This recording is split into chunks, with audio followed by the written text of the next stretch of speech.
Good morning, everybody. Can you hear me? Okay, good. Good morning. Today we're going to start our press conference for the March to End Fossil Fuels. My name is Jean Sue. I am with the Center for Biological Diversity and am part of the core organizing team of this historic march against fossil fuels in New York City today. All right. We have thousands of people planned to be on the streets starting to march in about 1 hour. We will be letting the press know what that exact count will be around 1 p.m. So please be looking at your emails so we have that for you. We have an incredible panel today of speakers who I will be introducing, but let me just give you a quick snapshot of where we are right now.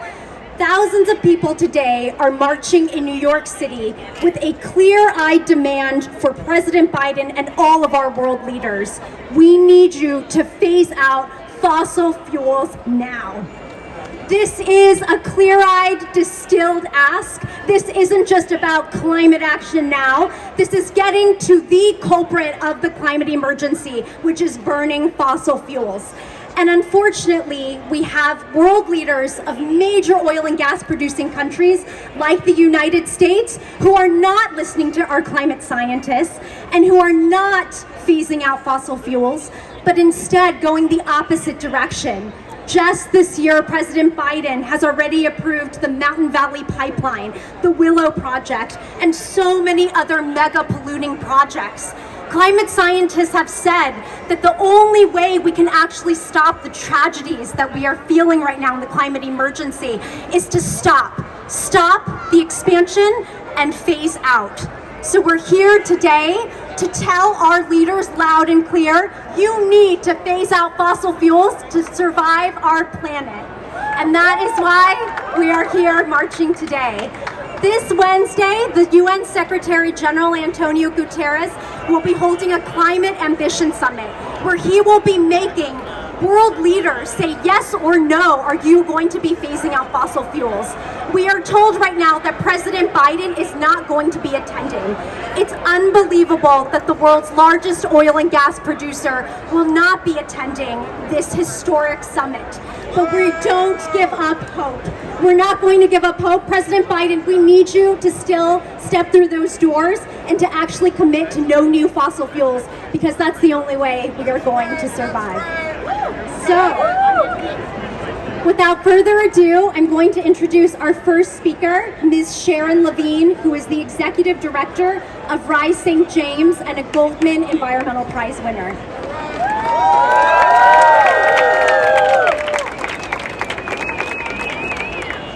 Good morning, everyone. My name is Sharon Levine, and I live in St. James, Louisiana.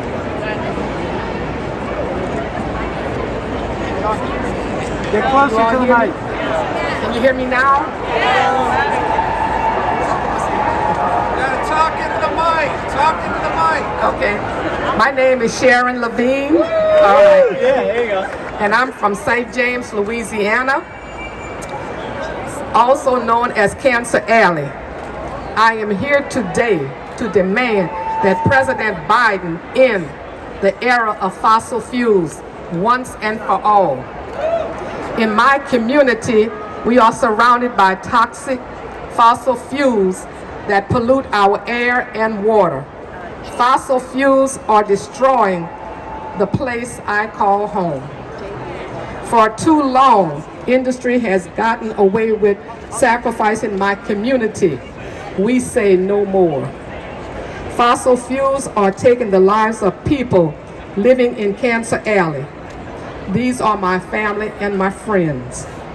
Formosa Plastics planned to build a big plastic plant in my community, but we rose up and defeated it. And we'll keep rising up like we are doing today, because our lives depend on it. And you know what? With the stroke of a pen, President Biden can stop fossil fuel. He can do it now. We are asking President Biden to stop all fossil fuels And if you don't, it's a death sentence for communities, especially in Cancer Alley in Louisiana. We can't wait any longer. We are in a climate emergency. This summer was the hottest yet. And right now, we are in the middle of hurricane season. The storms are getting bigger, and fossil fuels are making it worse. President Biden talks a lot about environmental justice and the climate crisis, but action speaks louder than words.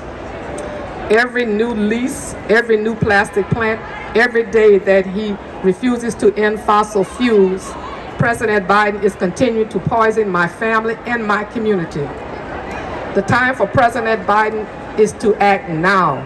We demand that he stop all new fossil fuels approvals, phase out existing fossil fuels, and declare a climate emergency. President Biden, our lives depend on your actions today. If you don't stop fossil fuels, our blood is on your hands. Thank you.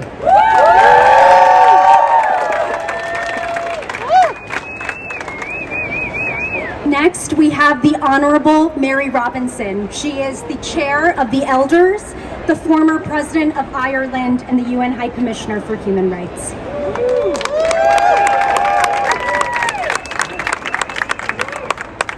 Hello. I'm here as chair of the Elders, but I'm also here as a grandmother, an angry granny, because we are subsidizing what is destroying us. We are in need of a very rapid movement out, phasing out with just transition, phasing out of coal, oil and gas, and in my own country, Ireland, peat, turf. We need to do it with just transition for the workers who built up our economies. We mustn't forget that. But what we need to do is understand that there is a lot of money supporting denying the science or messing up with the science, and also prolonging the life of fossil fuel. And this money, about 4 billion a year, is stopping us from understanding fully how serious the situation is. And I like to say we're actually on the cusp of a clean energy, healthier, fairer, safer world for all. We're moving in that direction, but we're not moving fast enough. It doesn't seem too difficult to move faster, but we need leaders to take seriously that we are in a crisis. And when you're in a crisis, you have to be in crisis mode to deal with it. Our house is burning, as Greta Thunberg has said. So the Elders strongly support phasing out fossil fuel and incentivizing clean energy, which the Inflation Reduction Act is doing. We strongly support opening up the multilateral banks, the World Bank, the IMF, and the other banks, to provide much more money for developing countries to get clean energy. As I said, the Elders are very involved in intergenerational dialogue. I'm very much involved in dialogue with Vanessa Nakate, my friend here, who'll be speaking to you, and many other young climate activists. You are giving me hope, because you are on the right track. We need to have leaders understand, get out of fossil fuel now. It is harming us. It is not right for our world. We are out of balance with nature. We're in a climate and nature crisis, and we have to move much more rapidly.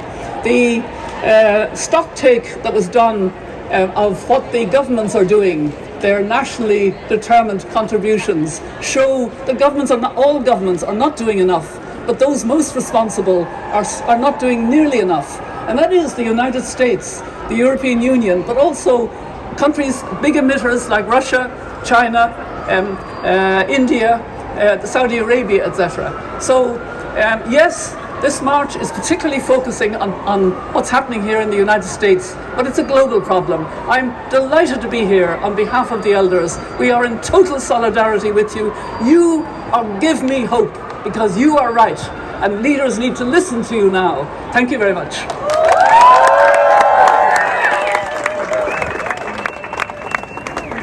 Next, we have Vanessa Nakate, the UNICEF Goodwill Ambassador and a worldwide climate justice activist.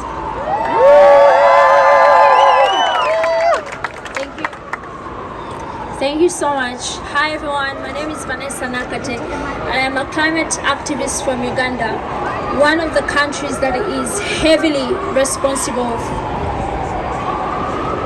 Can you hear me clearly now? Yes, I come from Uganda, one of the countries that is on the front lines of the climate crisis. The climate crisis is not a future threat. It is a present reality that is harming so many communities, especially in the global south. Which communities are not responsible for this crisis? We know that the African continent alone is historically responsible for less than 4% of the global emissions. And yet so many Africans are already suffering some of the most brutal impacts of climate change. But we also know that countries like the United States is historically responsible for 29% of the global emissions.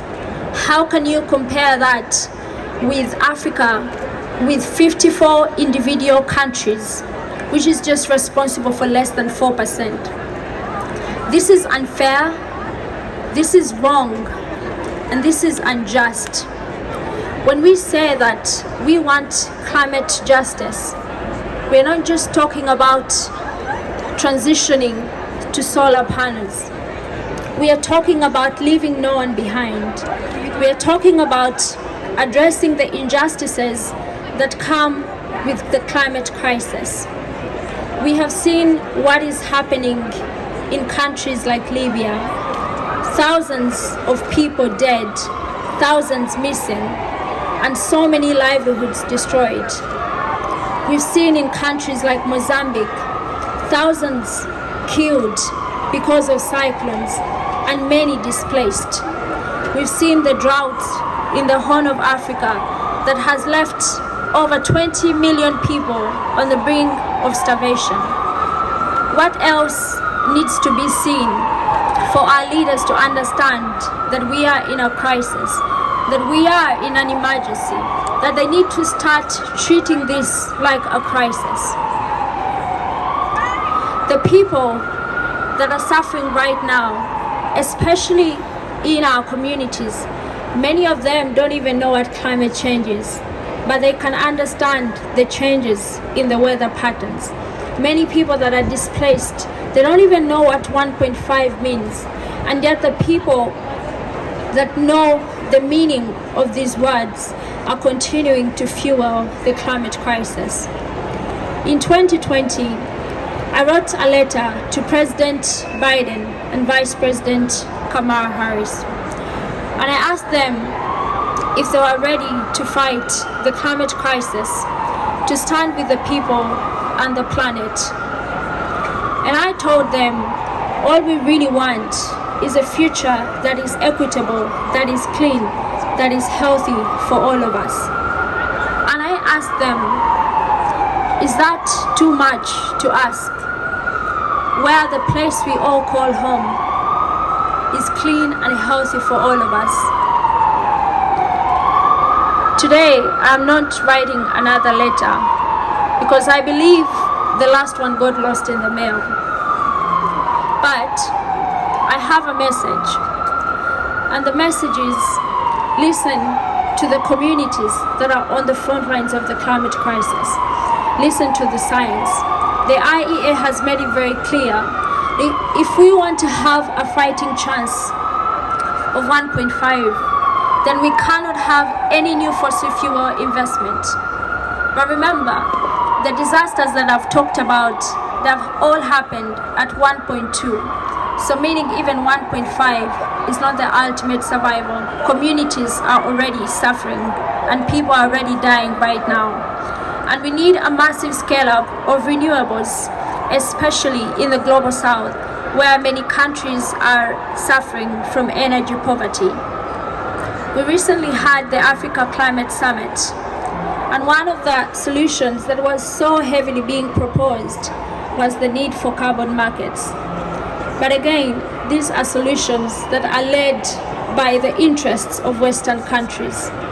We need solutions for our communities, and we have those solutions that won't leave us behind. My grandmother won't understand what carbon markets are. But if you choose a piece of land and you want to use it for carbon markets, she could lose her home. We shouldn't allow countries, corporations to be given the license to pollute. We shouldn't allow corporations to have the license to destroy our lands, to destroy the air we breathe, and to poison the water that we drink. Enough is enough.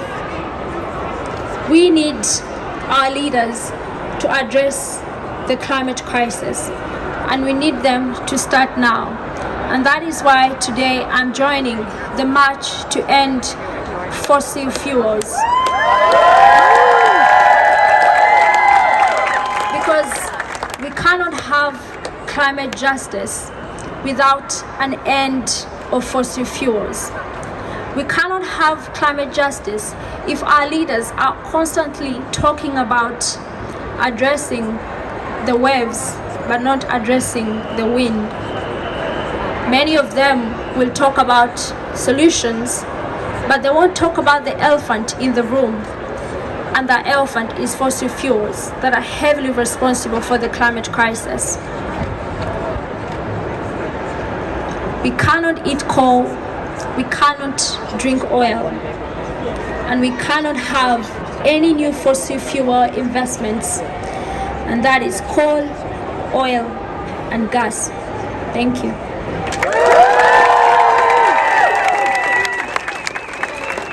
Thank you, Vanessa. We next have New York State Senator Zellner Myrie.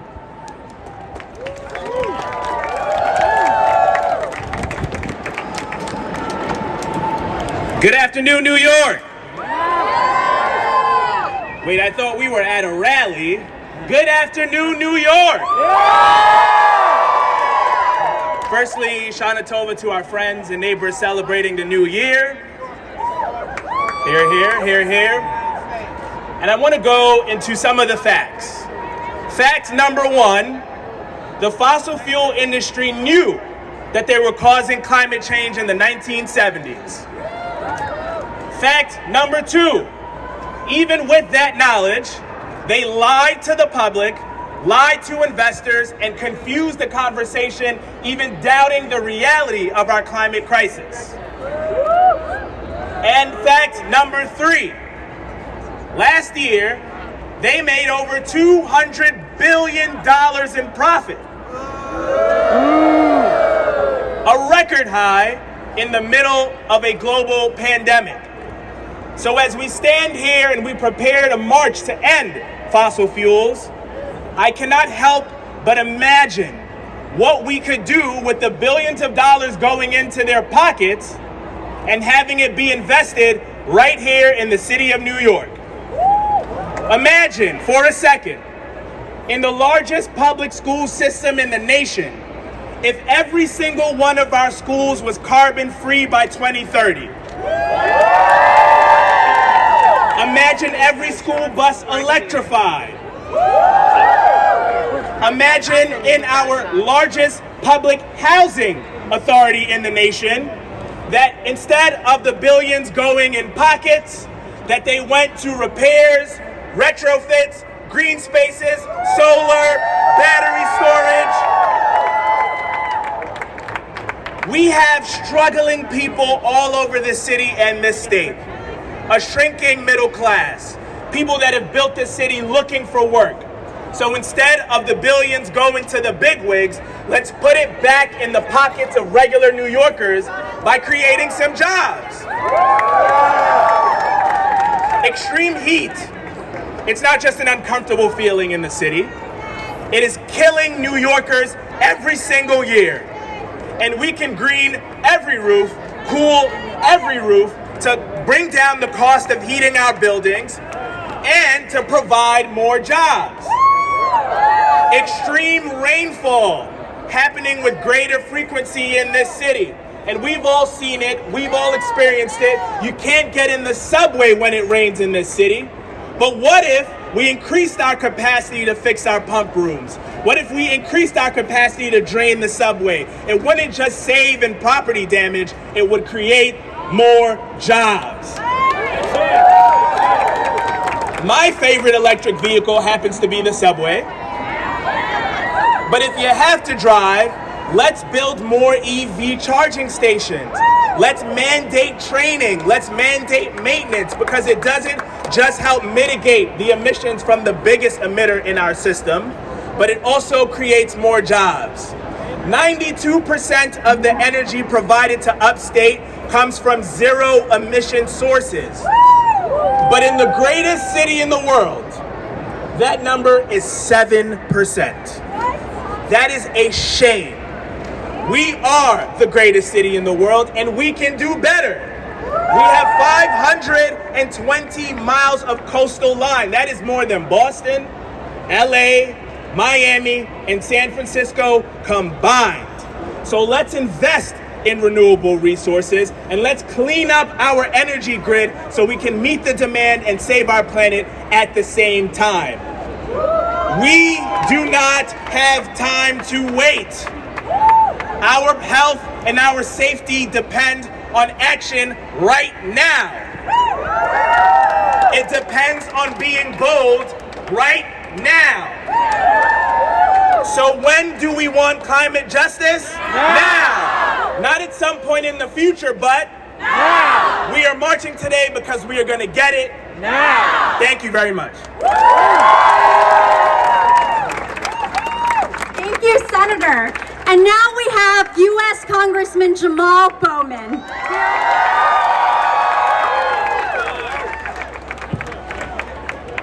Peace and love, y'all. How y'all doing?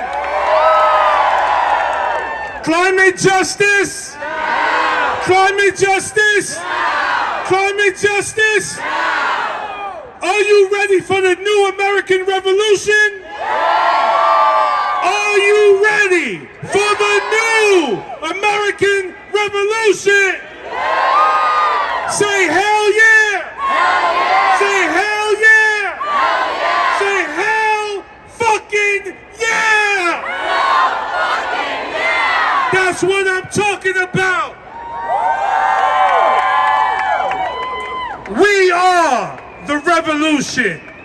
It's going to be our love, our heart, our vision that rebuilds America and saves it from itself. This is not just about saving our democracy. This is not just about saving our humanity. This is about saving the only planet we call home.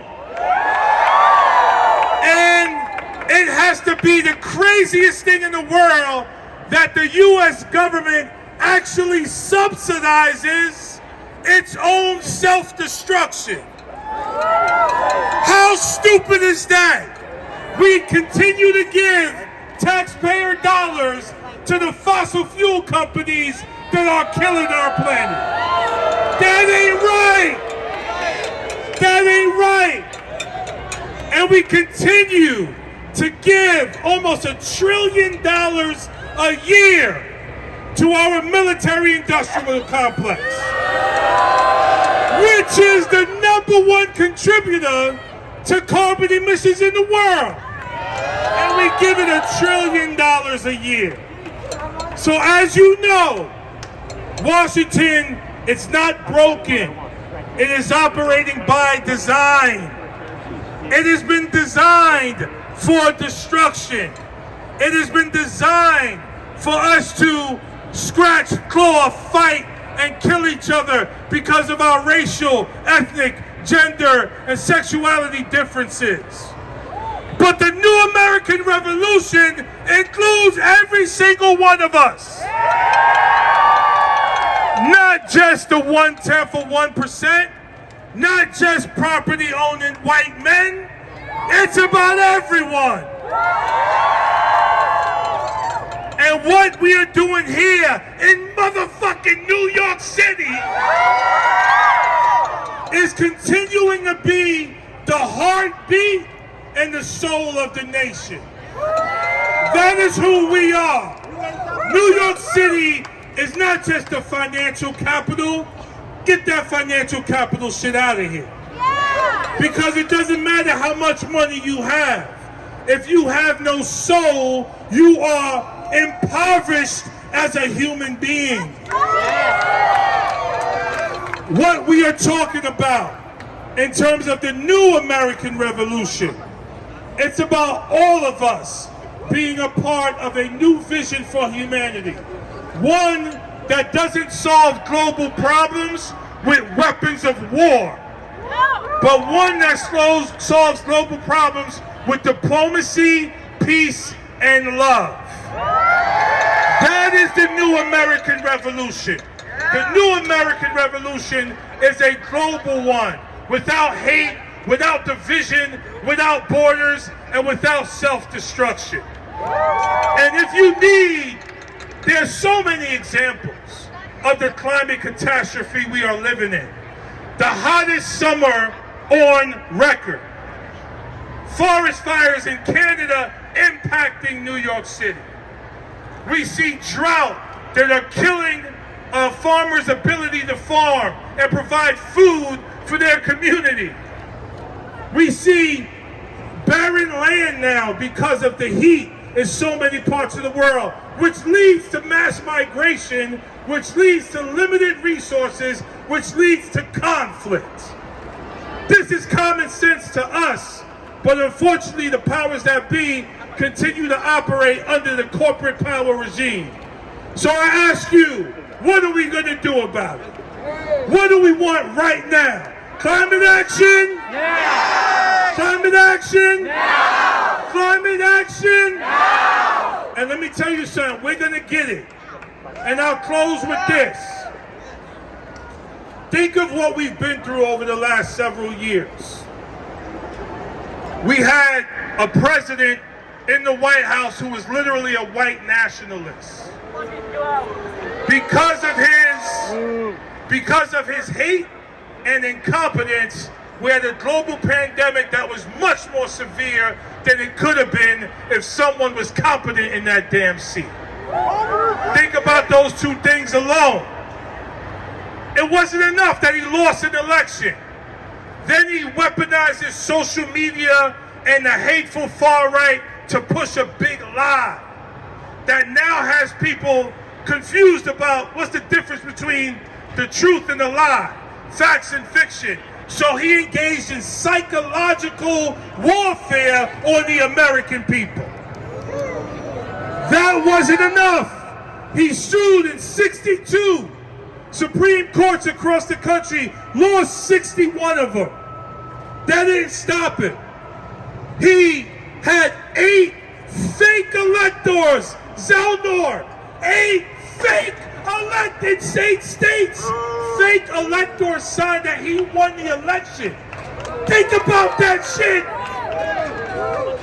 He literally, with those acts, committed a coup d'etat right there. And that wasn't enough. He sent them to Mike Pence. Mike Pence signed these documents. Pence said, no, I'm taking the real electors.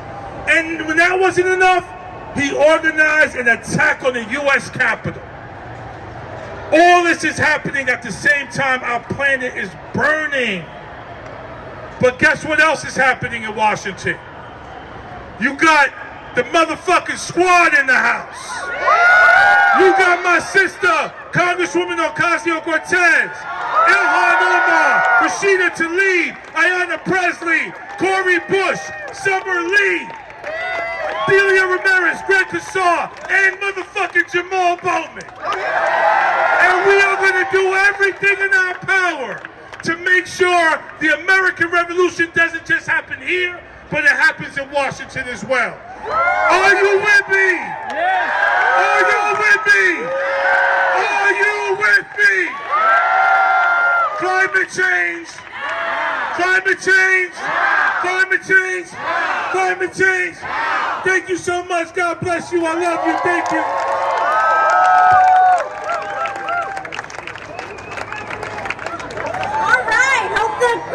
is riled up.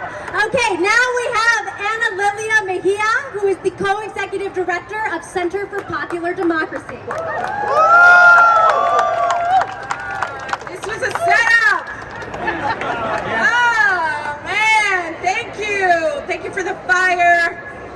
And thank you for just the strength to fight the fight that must be had. I feel y'all a particular way this morning because although I represent CPD,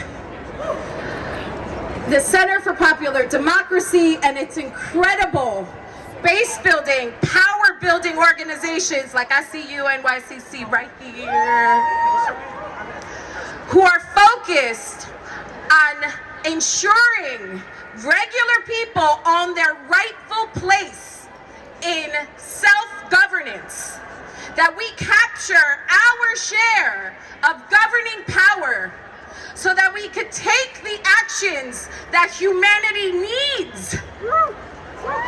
And so although I represent these incredible, powerful leaders and organizers, I actually stand before you as a daughter, as a mother, as a human being that just has one question.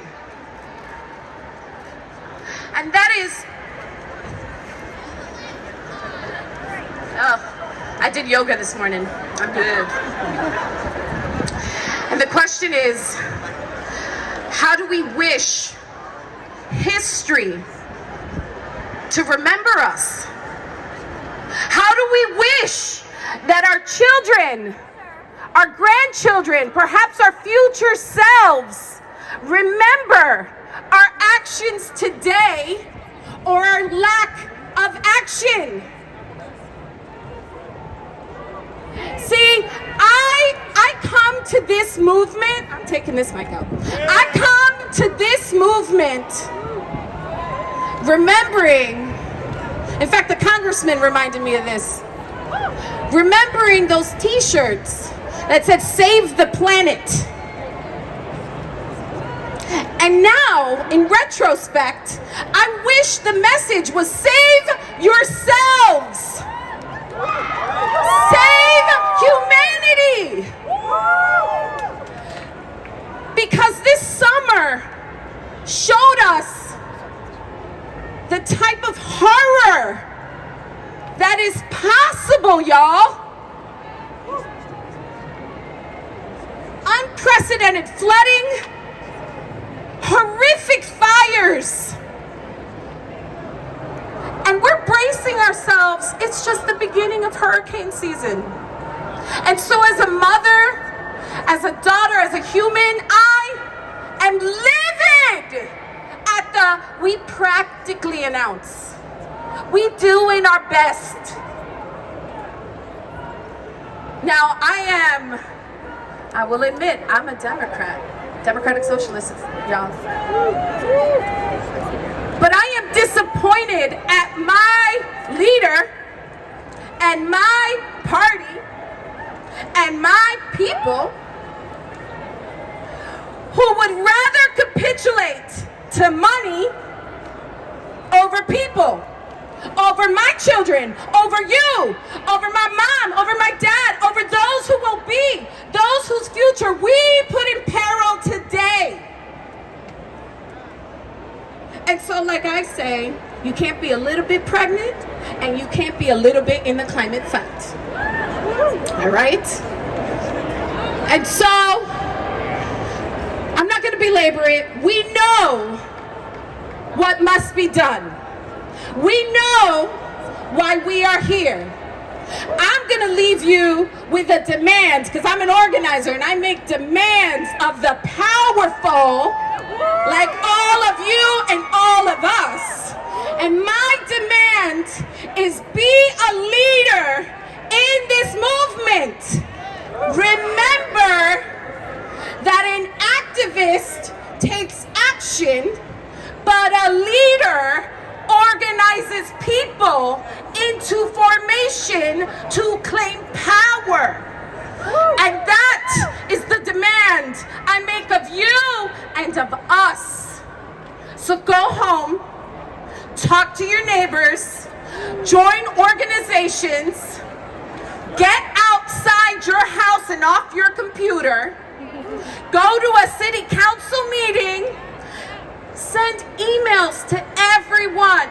Our bosses, our leaders, our neighbors, our pastors, everyone needs to join the fight to save humanity. Because I think the planet may survive, but the question is, will we? Thank you, mis hermanos, hermanas. And next we have Susan Sarandon, actress, mother, and activist. Susan, off to you.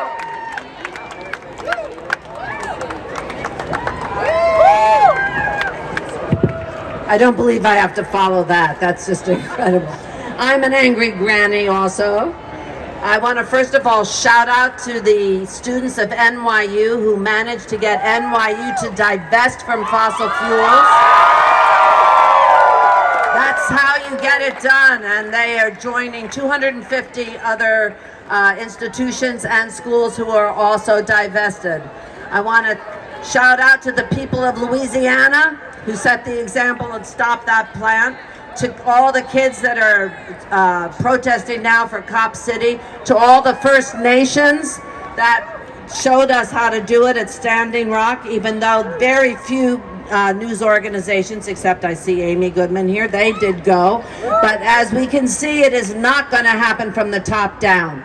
All of this energy is what's being brought, especially by the youth. Look at these kids. Look at these kids.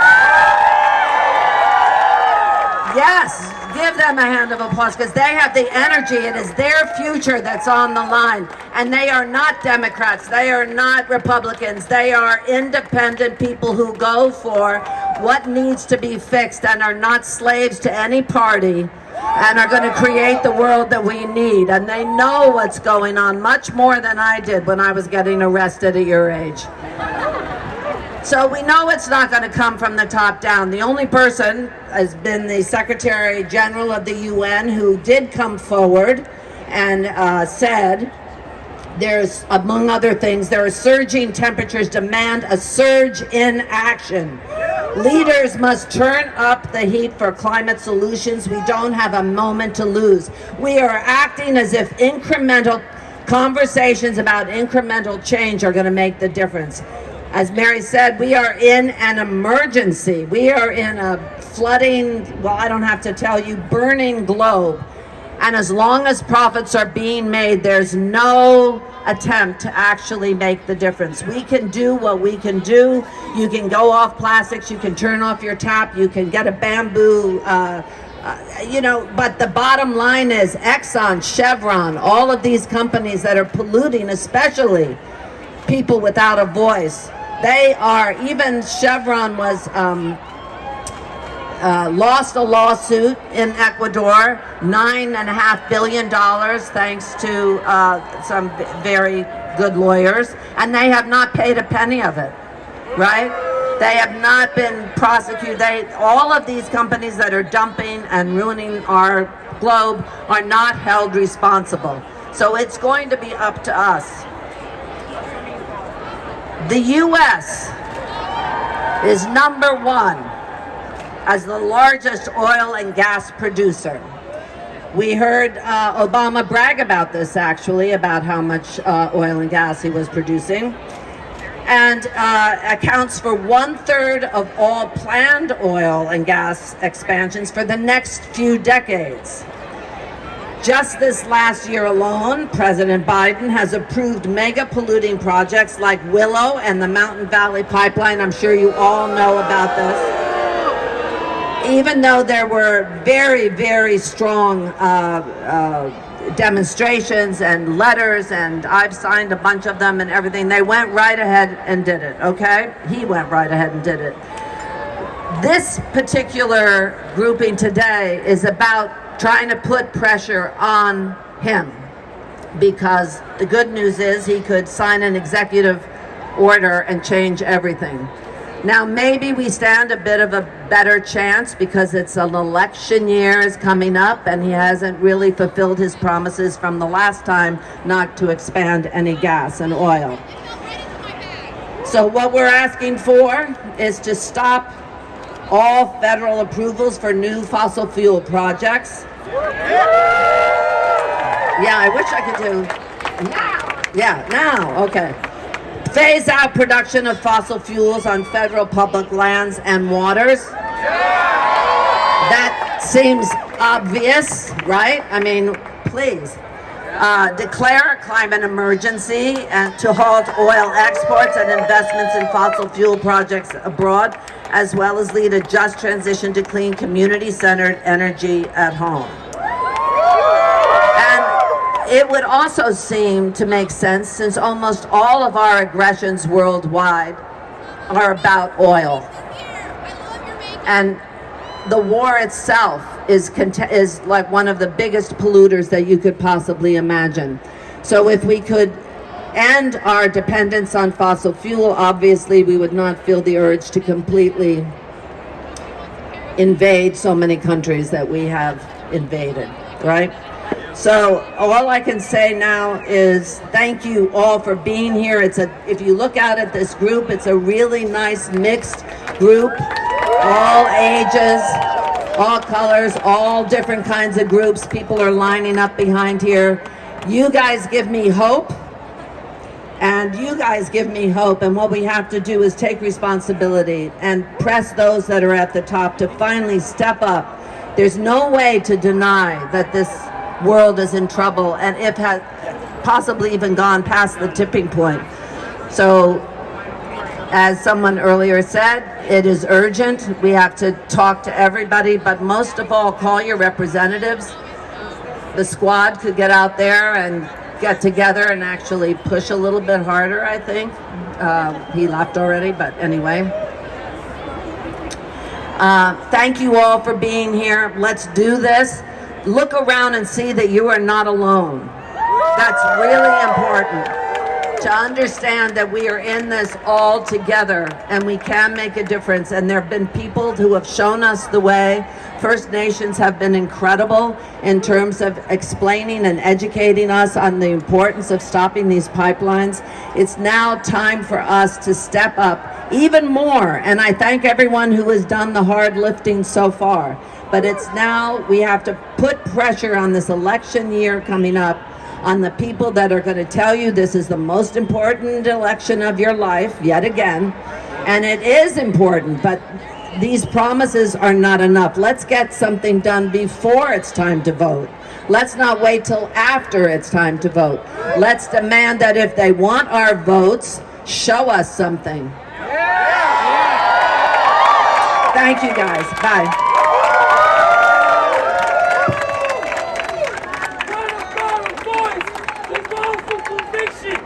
Okay. Now we will have.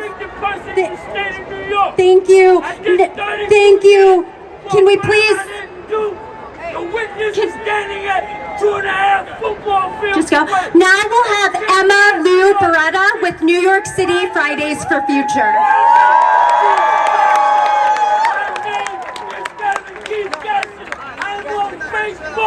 With a react on a homicide. The witness was 2.5 football fields away. What about wrongful convictions? I was kidnapped off the streets. You have more rights for the animals. Hello, everyone. My name is Emma Lou Beretta, and I'm a 17-year-old climate justice activist with Fridays for Future New York City. I am speaking today on behalf of youth who are voting for the first time in the 2024 election.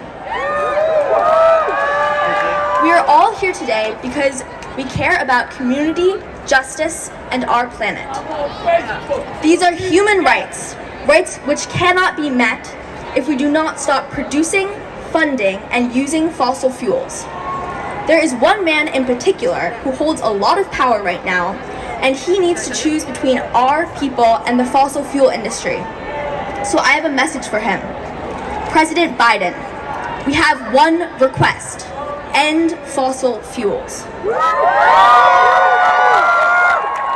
And if you do not, there will be serious consequences for our communities, our planet, our future, and your next election.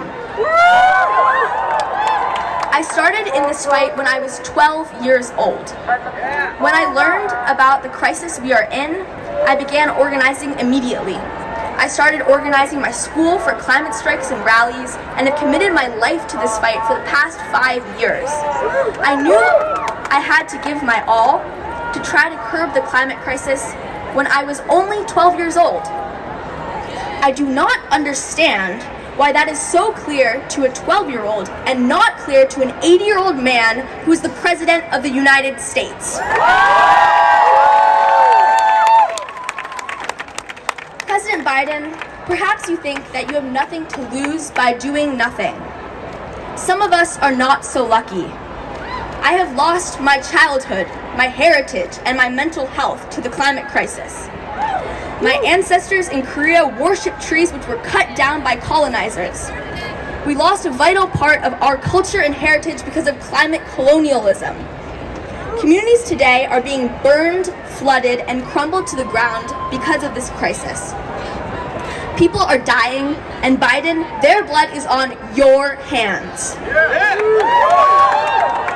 The climate crisis is a personal issue to everyone in marginalized communities, and I'm here to tell you it is a personal issue for you too.